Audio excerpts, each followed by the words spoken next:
Bismillahirrahmanirrahim. Алымдарды урматтоо бул эң жакшы иш болуп эсептелет. Кимде ким алымдарды урматтай турган болсо, анын балдар, кыздары алым хафиз болот.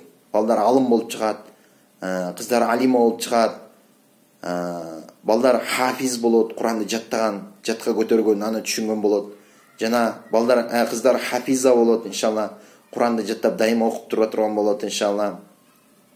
Жана кимде ким алымды урматтай турган болсо, ал Алла субхану ва тааlanын Курани Каримин урматтаган болот. Пайгамбар саллаллаху алейхи вассаламды урматтаган болот. Алла субхану ва тааlanын урматтаган болот. Ошон үчүн иншалла алымдарды угуу, алардын сөздөрүнө амал кылуу, аларды Алла үчүн жакшы көрүү, алымдын жүзүнө жылмайып кое турган болсо, сооп ала турган болот, күнөөсү кечириле турган болот иншалла.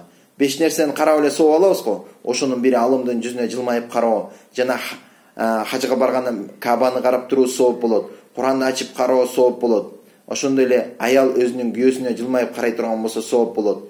Бала эн атасынын жүзүнө жылмайып карай турган болсо сооп болот. Ошол соопторду алып бериңиз. Эч ким сиздин колуңузду кармабайт иншалла. Алла таала кабыл кылган болсун. Дүйнө ахиреттин бактылыгын насип кылган болсун.